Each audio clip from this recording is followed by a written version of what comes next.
Feira de Santana, para cá, saímos na quarta, saímos em dezembro de 2020, chegamos quarta. Brincadeira. Aí saiu quarta, de manhã cedo, de madrugada. Aí, só que eu vim no céu, tinha 1000, aí a gente veio devagarinho, chegou um pouquinho além da conta. Também a gente pegou um caminho mais longo. Mas é uma grande satisfação de estar aqui, rever alguns irmãos, ver outros, conhecer irmãos novos e poder falar, compartilhar um pouco da palavra de Deus com vocês é de fato uma grande satisfação e causa em nós, pelo menos em mim, um grande temor diante de Deus.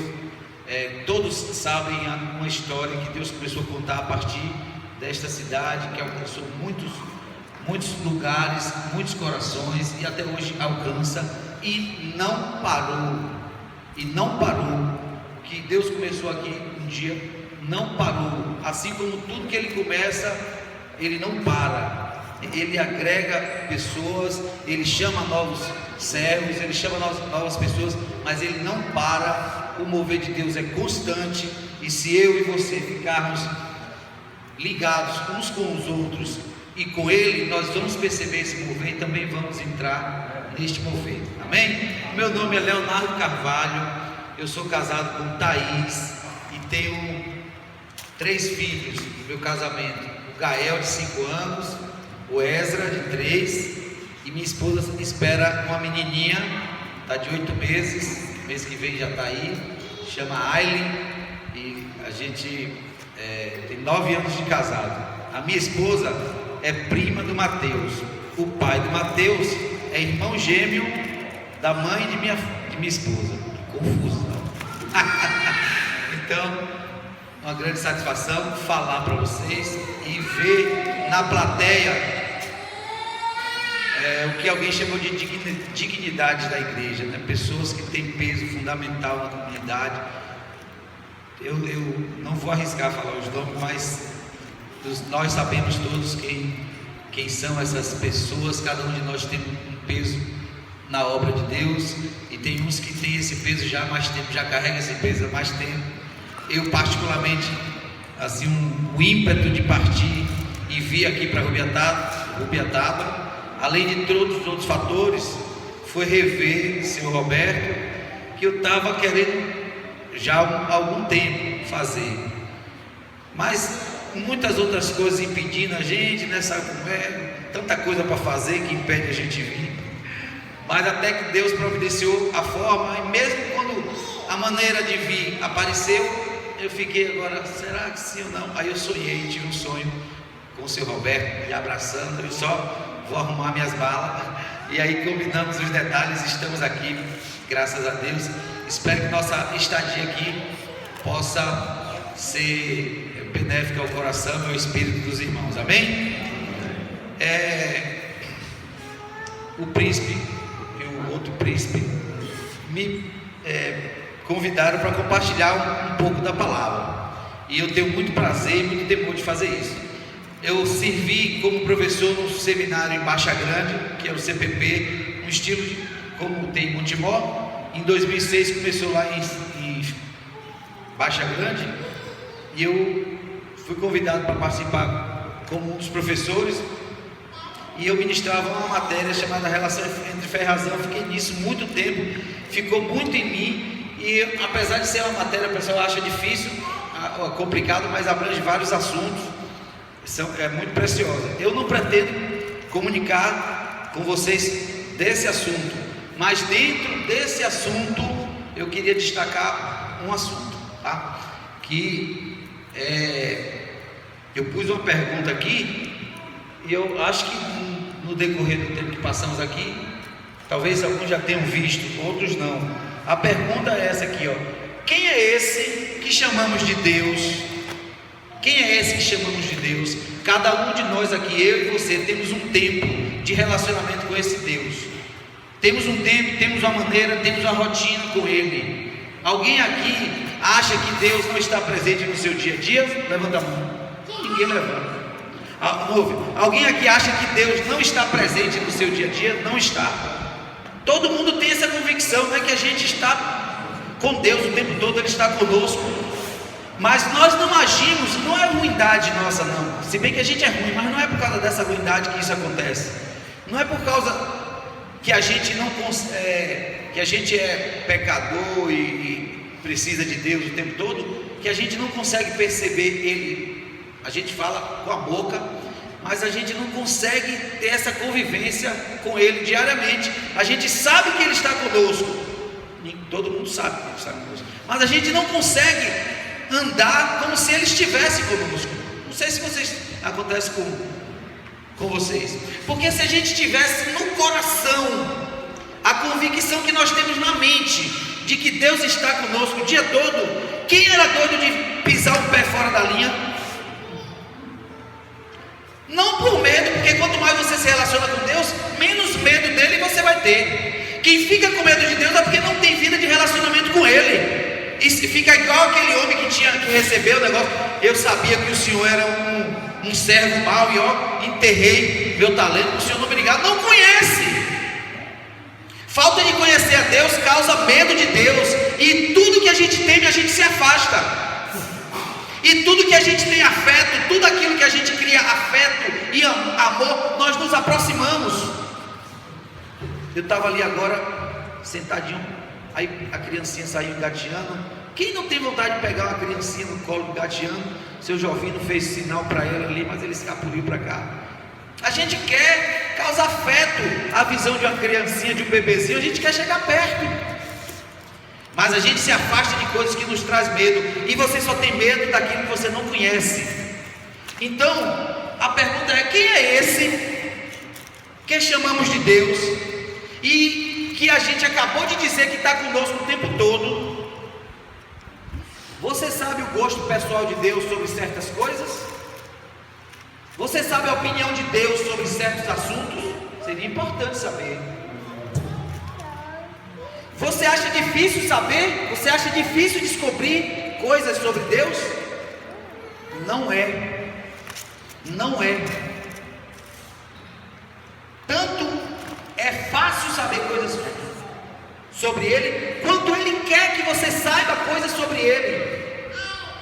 Mas Ele não quer uma fonte de informação aleatória.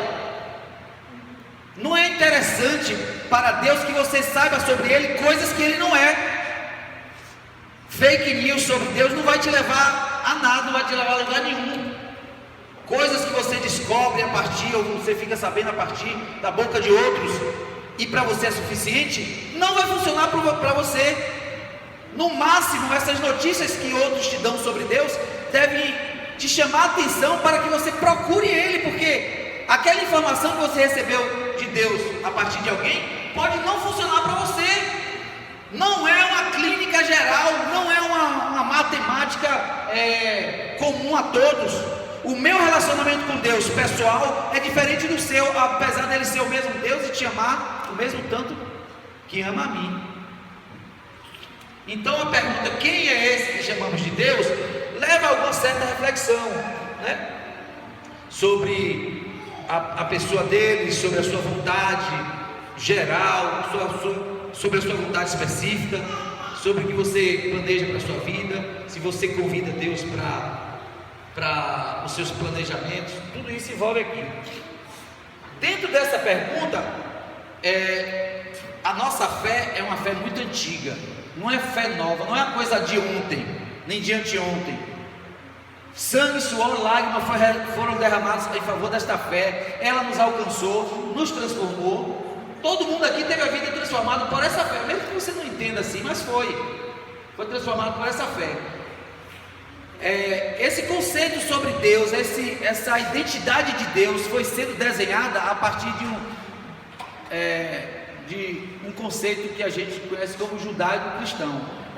São as experiências dos judeus com este Deus, e o que veio depois, como cumprimento de profecia das palavras que esses judeus, esses homens receberam, se tornou a fé cristã, que é baseada nos preceitos judaicos. O Abraão é pai das 3 maiores religiões mundiais. Nós não temos o monopólio de Abraão e de tudo que ele significou, e de tudo que ele falou, ou de tudo que ele colaborou. Não é monopólio dos crentes. Porque para o islamismo, Abraão é muito importante, para o judaísmo também, e para a fé cristã também. Então esses homens elaboraram, a partir de suas experiências com Deus, assim uma radiografia, assim, bem limite, uma radiografia desse ser que eles chamavam de Deus. E alguém mais para frente sintetizou essas experiências. De meu conhecimento, uma das pessoas que fizeram isso com muita propriedade, escreveu livros e livros sobre isso, um filósofo cristão chamado Francis Schaeffer. Escreveu uns livros, e ele, quando ele foi resumir, quando ele foi sintetizar as experiências judaico-cristãs com Deus, ele achou 4 referências, 4 palavras que definiam muito bem a natureza de Deus.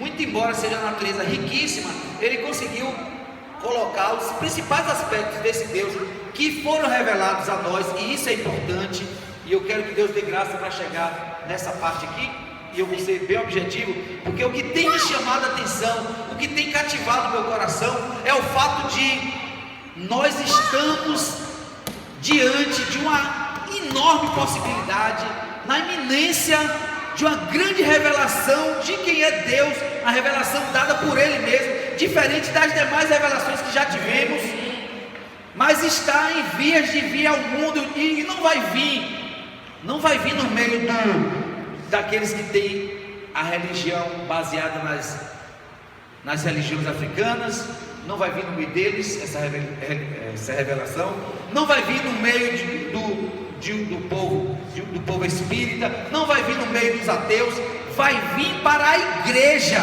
uma revelação tremenda da pessoa de Deus, para nós andarmos nesses últimos dias diferentemente do que os pais dessa fé andaram no começo dela.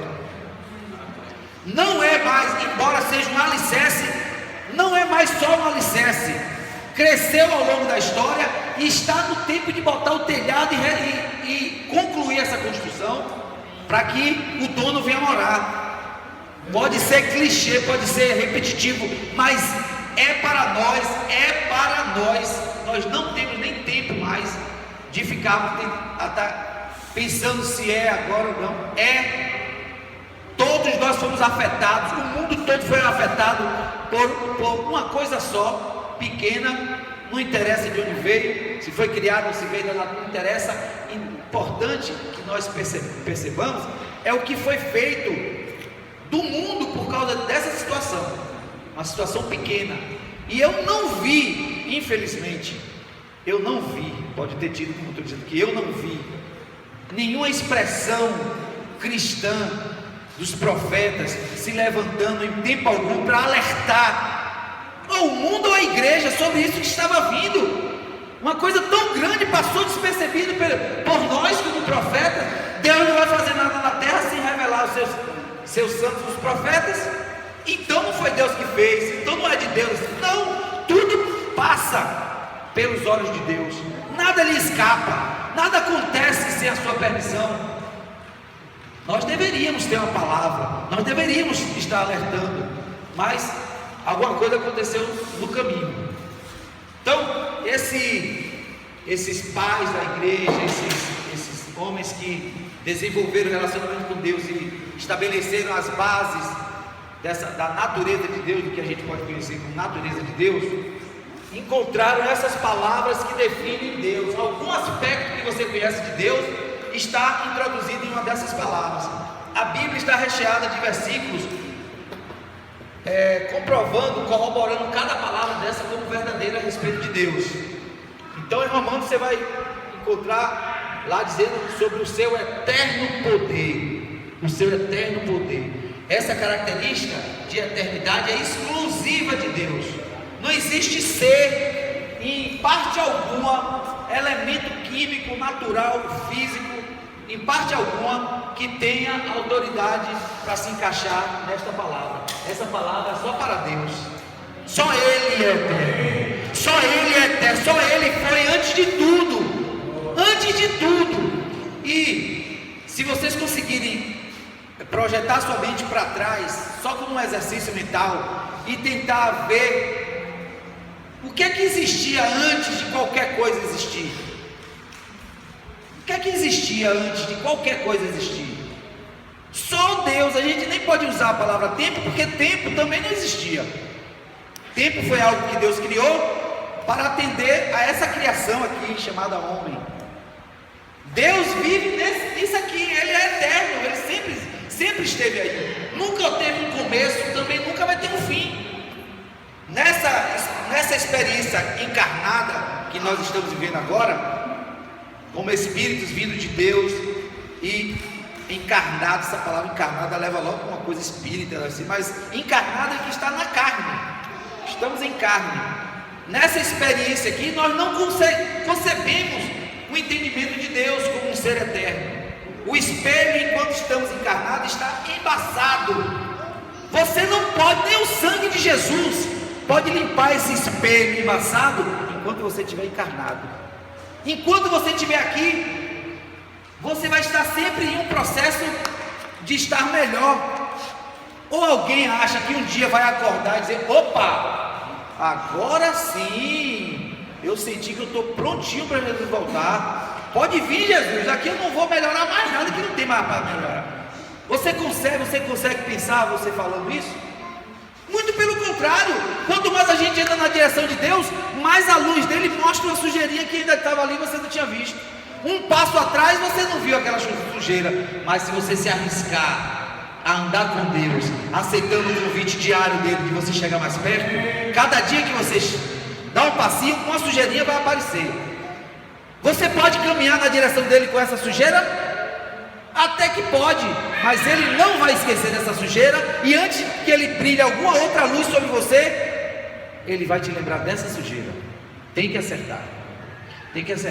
Essa parte da eternidade, você só vai ver, o espelho só vai limpar. Só tem duas formas de você ver Deus encarnado como Ele é: se você morrer. Essa é uma opção que pouca gente quer. A outra opção que temos para ver Deus completamente pelo espelho limpo é na volta de Jesus Cristo. Antes disso, nosso espelho vai estar embaçado, a gente vai conhecer, mas não está bem claro. Mas tem uma promessa que a gente vai conhecer Ele, como somos dele conhecido. Essa coisa não pode ser para agora. Não dá para você conhecer Deus como Ele é assim. Não cabe em nós, mas vai acontecer. A partir de Jesus, os nossos corpos serão transformados. Então nós vamos poder ter convívio com Ele diário dessa forma. Não é essa palavra que eu quero me deter, mas a palavra eternidade é a palavra que resume o poder de Deus. É algo que só Ele tem, ninguém pode tirar dele, nunca ninguém deu a Ele. Ele é assim desde sempre, eterno. Isso expressa o seu poder. Essa outra parte é a parte que faz com que eu e você possamos conversar com Ele e sermos entendidos por Ele. O mundo tem aspectos que lembram a Deus, mas o ser humano foi feito à sua imagem e semelhança.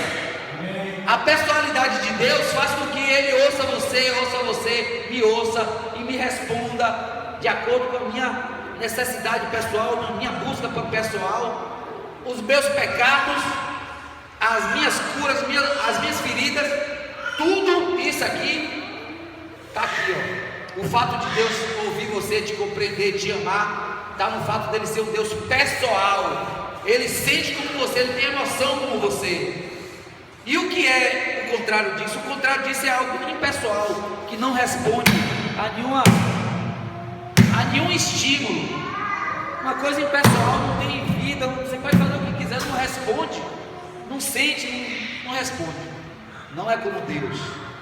Ele é sensível à sua e à minha vida. Ele é sensível ao que você faz ou ao que você deixou de fazer. Ele é sensível ao que você falou ou ao que você não falou. Ele é sensível. Causa nele reação. Nós não estamos jogados aqui. Nós não estamos esquecidos aqui. Coisas que foram oradas aqui não foram esquecidas. Tem coisa que vocês oraram aqui e já cumpriu. Tem coisa que orou e não cumpriu e vai cumprir. suprir. Nada é exaurido no mundo material. As coisas só têm o seu valor real no mundo espiritual. Só quando a gente entra no mundo espiritual que você sabe o valor de você ter gasto um dinheiro que você não queria gastar, ou não achava que não ia gastar. Eu vim para essa viagem, eu estava em dúvida, eu vou com o meu Celta todo bagaçado, ou eu alugo um carro para vir. Eu vou alugar um carro, eu venho de Celta, o Celta não dá, será que dá? Eu faço o quê? Vou no meu mecânico.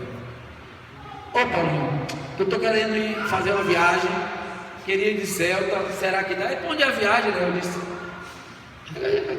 para onde? Opa, não estou ouvindo, para Goiás. Não, Léo, não me diga um negócio desse. Para Goiás com esse Celta? É longe, Léo. Eu disse, tá bom então, beleza. Então, o jeito é eu alugar um carro. Eu tenho um amigo que aluga carro, ele me fez a diária R$90, ia ficar menos de 700, ia ficar R$700 para vir. Eu disse, então tá bom. Fui achar de comentar isso com o mecânico. Ele disse, então tá, se você está condenando o carro, então eu vou alugar um carrinho ali. Encontrei um cara que me aluga um carro ali por R$700. Aí o mecânico, ó, 700? Peraí, rapaz, por que você, em vez de alugar um carro, você não investe esses 700 em teu carro e vai com o teu carro? Como assim? Não é, 700 você vai alugar um carro, aí você faz o serviço do seu carro, não precisar ir, 700. Aí eu achei lógico, achei legal a ideia, né? Pelo menos eu ia ficar com o carrinho. Aí eu disse, pronto, meta a mão aí e faça. Rapaz, aí o mecânico fez o serviço. Quando eu fui buscar o carro, que perguntei o orçamento, tinha dado R$1.200. R$1.200 do mal. Eu disse, Paulinho, mano, o que foi isso? Eu disse, não, Léo, foi aparecendo peça aí ruim, eu fui trocando. Ele trocou e não me avisou. Quando eu cheguei lá era 1.200, eu fiquei com aquela. Essa viagem, igual Zé Buscapé, resmungando. Aí fiquei com isso no coração, fiquei ruim. Fui na casa de minha mãe falar com ela, assim que ia viajar e tal. Quando cheguei lá para falar com ela, glória a Deus, aleluia. Eu estava aqui orando ao Senhor, Senhor, não deixe eu não viajar. Se tiver uma ruela ruim nesse carro, Senhor, dê um jeito de trocar, só deixa ele nesse. Aí eu disse, mas rapaz, é a senhora que está orando aí? A senhora ore com o seu dinheiro, rapaz, não ore com o meu dinheiro não. Mas foi uma vez, quando ela me deu aquela exortação assim, aí ela mandou tomar vergonha.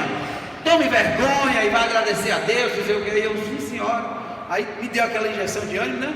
Peguei o carro com ele, enfim, cantando, dando risada, chegou e quando foi chegando em Barreira, o volante do carro, ai meu Deus, o volantinho, aí a gente chegou mais ou menos cedo em Barreira, assim, eu fui com um cara de pneu, mandar alinhar, né? Quando eu fui entrando na oficina, assim, baratando os pneus, o cara, eu entrando, ele disse, esse aqui já está condenado, ó, esse aqui já está condenado o pneu. Eu fiz assim, aí botou em cima do mecânico um macaco, tirou as 4 rodas e me chamou para as 4 rodas tortas, a gente, né, torta. Aí eu disse, eu não sei como foi que o senhor chegou aqui de feira para cá com esses pneus, mas daqui o senhor não sai para lugar nenhum se não trocar. Aí eu, moço, não posso trocar, não tenho como. Ele fez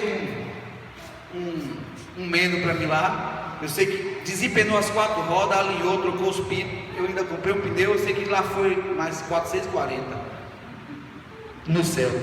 Aí liguei para minha mãe e disse, pois é, estava faltando os pneus, eu trocou, resolveu.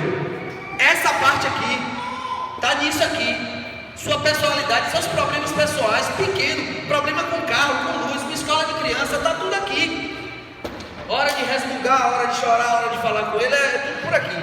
É essa personalidade de Deus que faz com que Ele ouça você e ouça a mim, né? Essa parte. Ele poderia ser um Deus eterno e ser impessoal, nem ligar, mas não é assim. Ele é um Deus eterno e Ele é pessoal, Ele se importa.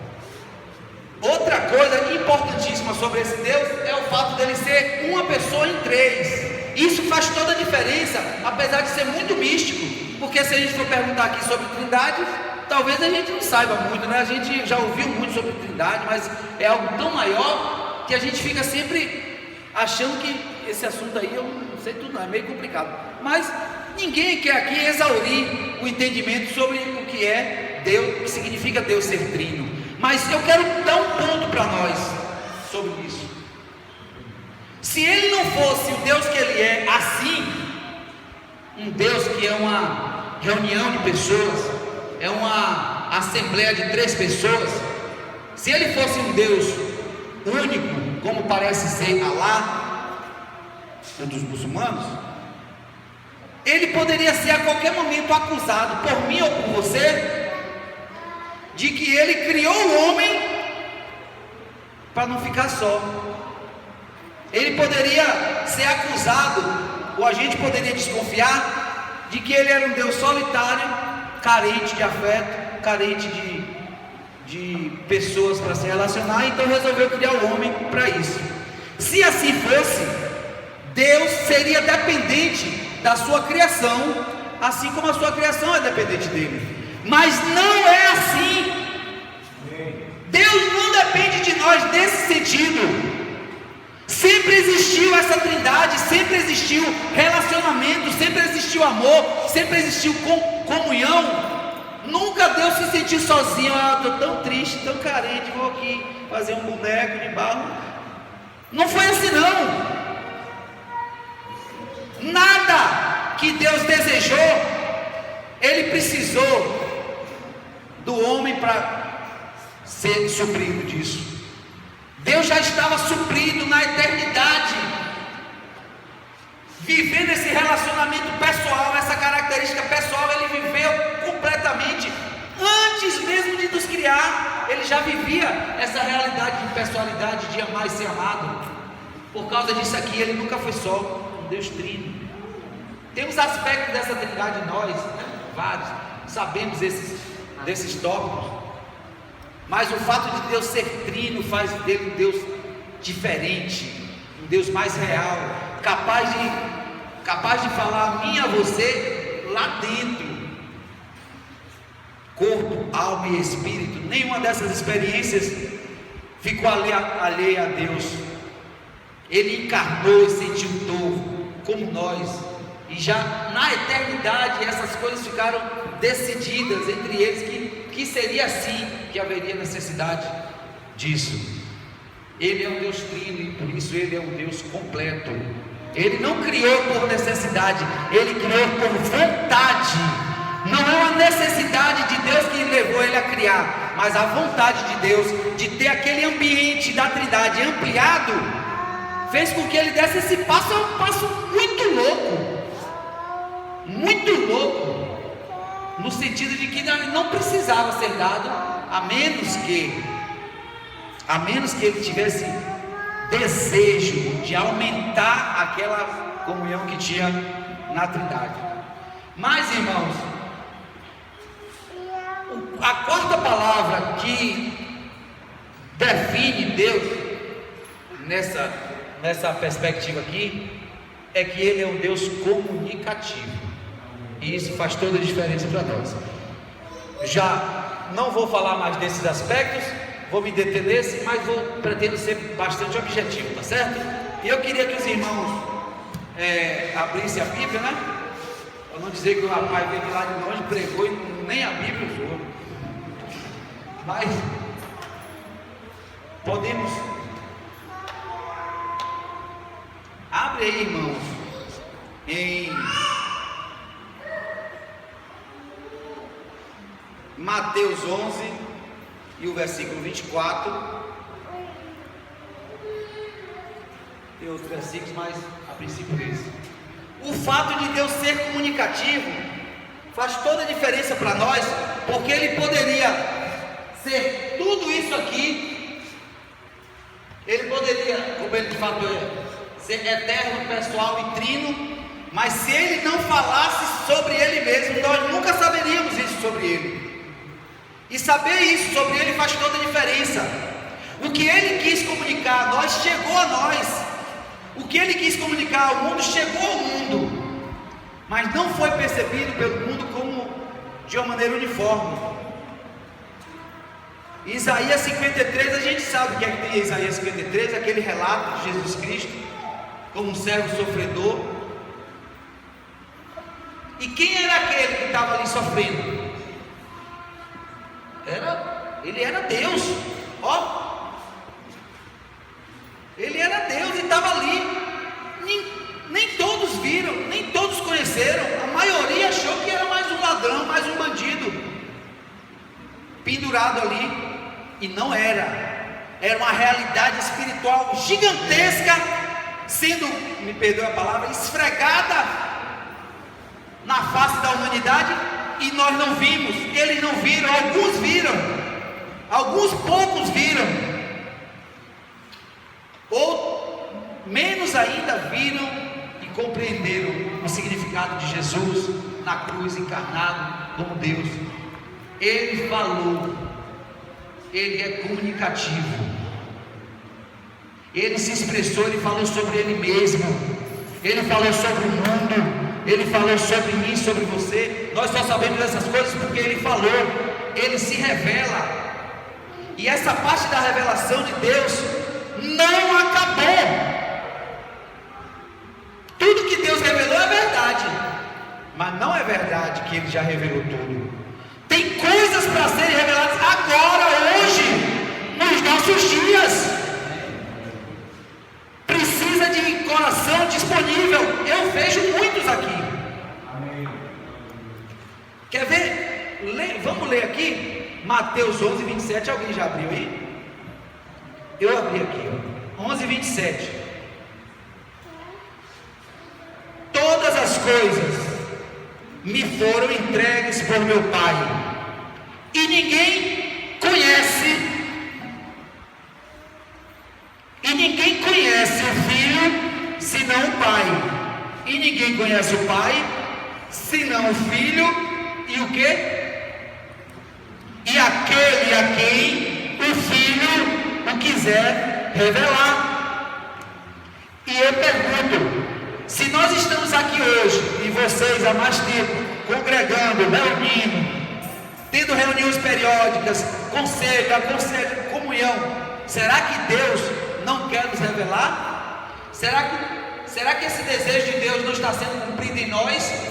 Ele fala assim, ó, só quem conhece o Filho é o Pai, só quem conhece o Pai é o Filho, e a quem Ele quiser revelar. O que é que nós estamos fazendo aqui?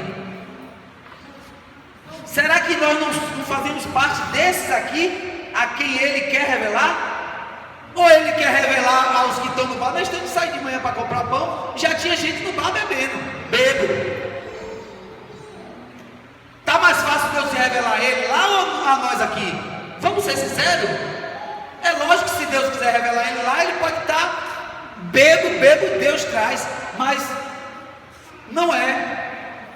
É uma coisa que, pelo poder de Deus, Ele pode, mas Ele não quer dar pérolas aos porcos. Parece que tem uma coisa na Bíblia que fala sobre isso, né?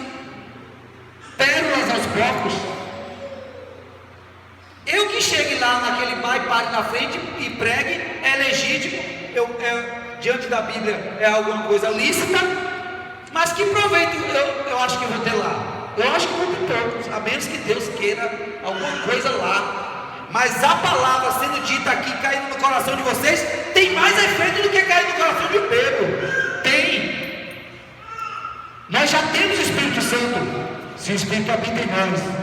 Se tem alguém não convertido ainda, aqui eu não sei, mas aos que têm o Espírito Santo, é que Deus quer revelar sobre Jesus, é a quem Ele quiser revelar. Tem outro texto aqui, João 6,44. João 6,44 também fala disso.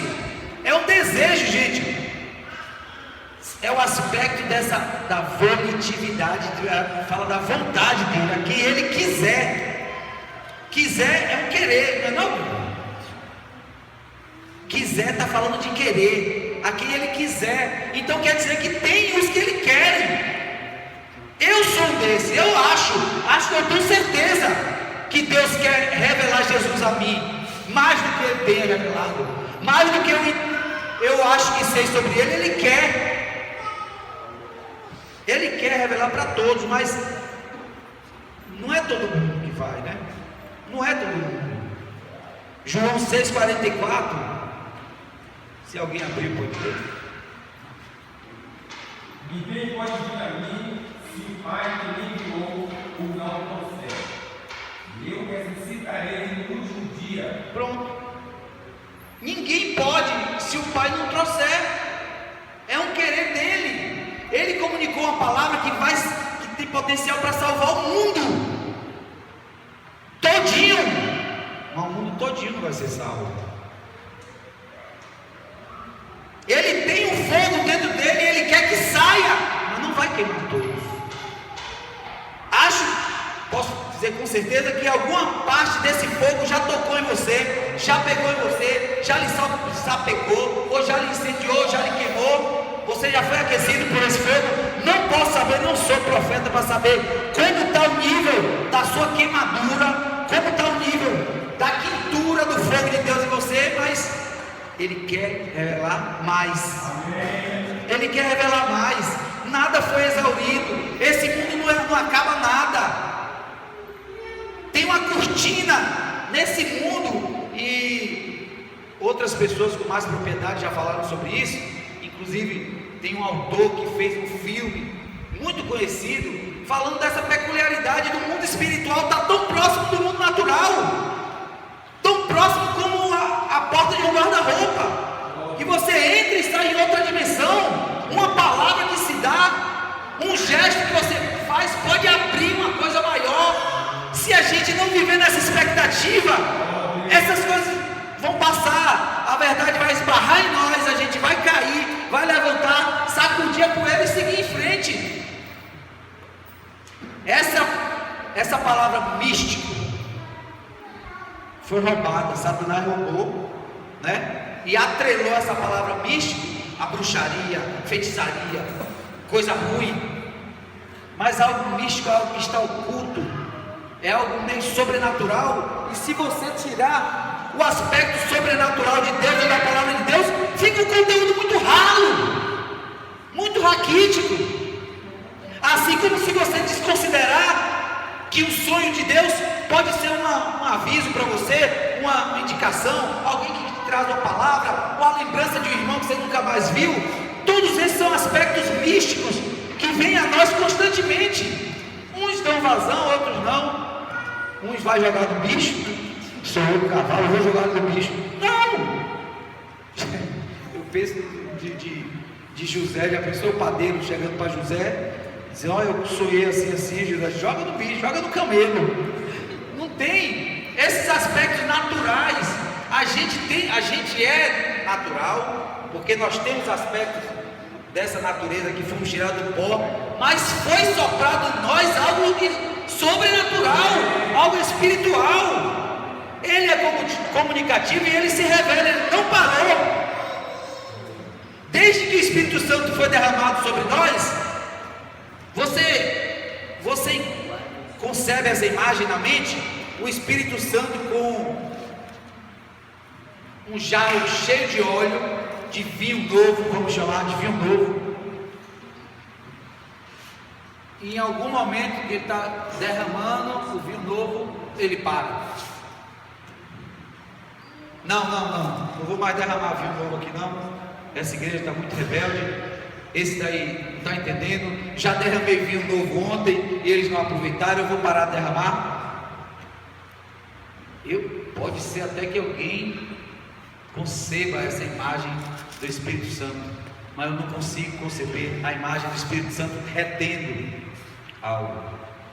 Eu consigo ver a imagem dos homens desperdiçando o que ele está dando, mas ele mesmo retendo, não consigo conceber essa imagem. Ele diz que é uma fonte de água que jorra. E só para ficar nessa figurinha do vinho e do Espírito Santo, como doador do vinho, a segunda imagem que eu vou propor para vocês na mente, pode ter sido eu e você, pode ter acontecido comigo e com você em algum momento da sua vida, ou pode estar acontecendo com você hoje.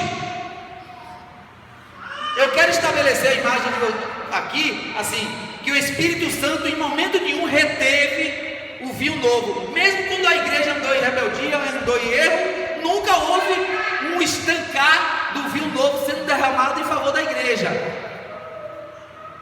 Mesmo com a nossa rebeldia, mesmo com a nossa imprudência, mesmo com a nossa falta de perícia para reter o vinho, ele nunca parou de derramar. É uma fonte que jorra. É mesquinharia nossa.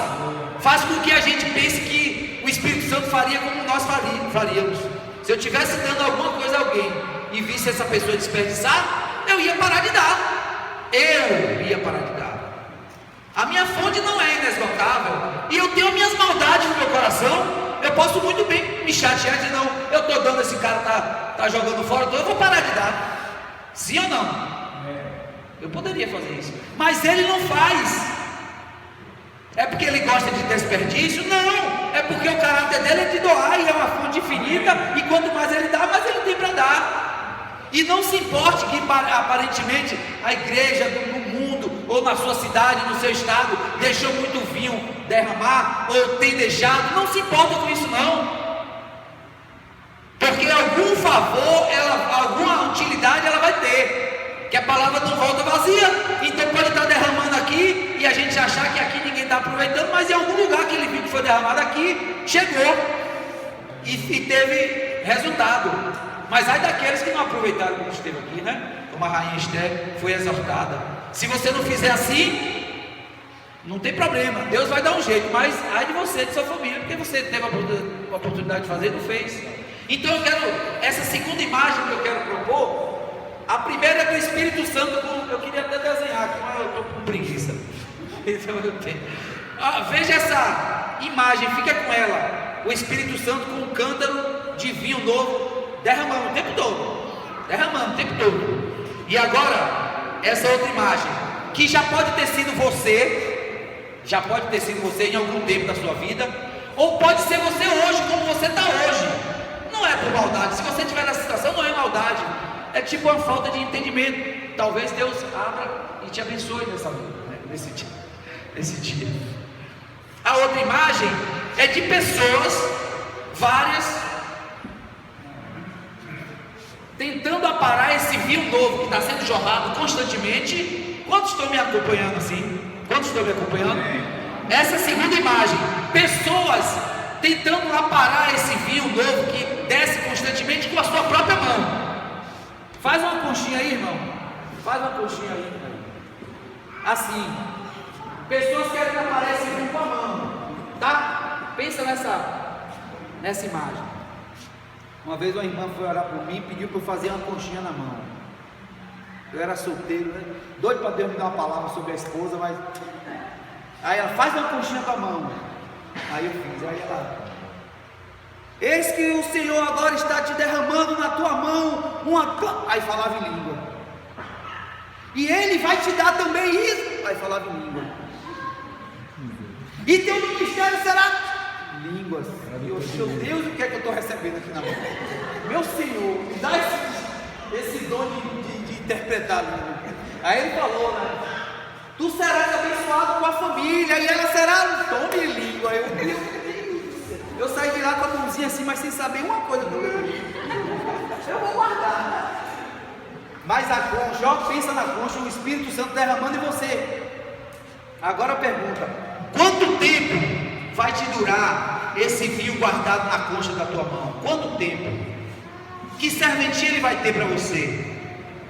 Vai ter alguma serventia para você. Se você tiver com sede e não tiver copo, você vai beber água como? Se tiver água jorrando, vai fazer uma conchinha e vai beber, né? Então, esse vinho, debaixo dessa cachoeira que jorra o tempo todo, tem gente assim, aparando esse vinho novo com a mão, recebendo para si mesmo, recebendo uma quantidade pouca que só vai dar para aquele momento, vai beber ali e vai sair, não tem mais não. Vai ter que voltar lá, aí volta, recebe mais essa porção, volta, acabou. Tem pessoas vivendo assim, vivendo dessas porções de vinho novo, umas porções de vinho novo que logo acaba, é a concha da mão, logo acaba. E a corrente está lá. Essa é uma classe de pessoas, um tipo de situação. Eu já tive nessa situação de receber e ficar feliz, logo que saía do convívio ou da periferia daquela fonte jorrando, me sentia vazio, me sentia ruim e voltava lá, aqui. Essa é uma situação. Outra situação que você vai visualizar agora, não é nada novo, viu, irmãos? Tudo que eu estou falando aqui vocês já ouviram, reouviram. Mas eu creio nesse princípio que eu estou falando, do princípio de que aqui ele pode levantar uma cortininha e a gente vê outra coisa em cima de coisa que a gente já tinha visto tanto tempo. Tem essa possibilidade. É disso exatamente que eu estou falando. Desses portais, dessas portas que se abrem, quando a gente percebe que a gente está vivendo num mundo à beira do sobrenatural, andando tete a tete. A outra imagem, não mais pessoas individuais tentando beber na concha da mão, mas pessoas em grupo, com cântaros, pegando esse vinho que está jorrando constantemente, e veja essa imagem, eles pegam esse vinho em cântaros, dá 2, 3 passos na caminhada, chega ali, o odre rompe, e o vinho derrama ali. Está numa situação melhor do que os individuais que estão pegando para si mesmo. Essa segunda imagem mostra que há alguma coisa de coletivo, e no que diz respeito à Bíblia, a partir de 2 ele chama de coletivo. Se de 2 ou 3, não bem isso, mas já é plural para Deus, já deixa de ser algo individual quando você faz com outro irmão. Até para pecar com outro irmão junto é pior. Não é pior? Era bom a gente andar o tempo todo com o irmão, porque ficar difícil pecar, né? Mas pensa nessa imagem, irmãos juntos, tentando, pegando do vinho, recebendo o vinho novo, tentando caminhar com esse vinho novo, mas chega ali e rompe. E a imagem é clara, é de uma estrutura antiga, que não tem condição de receber essa coisa nova. Então, essas estruturas foram necessárias durante o período da história, muito necessárias, muito vitais para se manter essa fé que nasceu lá atrás. Porém, com o passar e o acelerado tempo, e chegando o clímax da história, essas estruturas ficaram imperfeitas, ficaram obsoletas, elas ficaram ultrapassadas para reter o que Deus quer. Porém, não vai ser em outro lugar que nós vamos descobrir a receita certa para conter o vinho novo. É aqui mesmo. É nesse ambiente onde nós estamos errando, pegando com a concha, onde nós estamos tentando pegar com cântaros velhos que não estão dando conta. É nesse ambiente, são essas pessoas que vão receber o entendimento juntos de que quem retém o vinho é a igreja como o corpo de Cristo. Não é o aspecto pessoal, não é o aspecto familiar, mas é o aspecto do corpo de Cristo que vai ter o cântaro suficientemente forte para tanto. Uma última coisa sobre isso: este cântaro, ele precisa ser algo que tenha uma dinâmica, exatamente como uma garrafa com tampa, uma garrafa de PET, por exemplo. Se você encher uma garrafa PET de qualquer substância, e se você quiser fazer uma viagem, você leva aquilo ali dentro, guardadinho. Se você lá adiante quiser abrir, você abre. A qualquer hora do dia ou da noite você tem acesso de abrir esse cântaro para servir o que tem dentro. O odre que vai conter esse vinho novo é um odre que tem essa característica. Ele precisa ser algo que possa ser transportado de um lugar para o outro com agilidade, com objetividade. Ele precisa ser algo que esteja disponível a ser aberto qualquer hora. Não pode ter uma tranca. Não, aqui só tem coisa preciosa aqui dentro, mas o diácono está com a chave aqui só com ele, ó. Só pode beber esse que está aí dentro quando ele chegar. Se você faz parte da igreja, você é um tipo desse outro. Você é um tipo de outro que pode ser aberto a qualquer hora, numa fila de banco, no trem, na rua, na feira, onde você quiser, você pode abrir e derramar o que tem dentro. Você é parte desse outro novo. Porque essa estrutura de que você só pode ouvir o Evangelho, ou você só pode levar o Evangelho numa estrutura, ou no dia do culto, o cara está com um doente, eu vou te levar sábado, você vai comigo, daqui para sábado ele morreu. Tem que ser uma coisa fácil, prática, objetiva. Não pode ser uma coisa muito rebuscada. Não tem que ter uma senha para você descobrir ali a hora de abrir. Não pode ser como um cofre de banco. Tem que ser uma coisa de fácil acesso. O cara precisou, abre aqui e derrama desse vinho aí. Toma aí.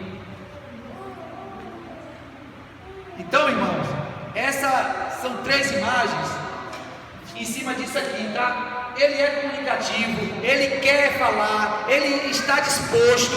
Nesse tempo de angústia, nesse tempo de dúvida, a gente não sabe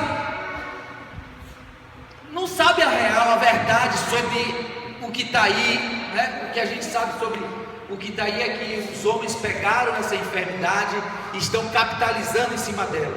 Isso aí é a verdade que a gente sabe sobre isso.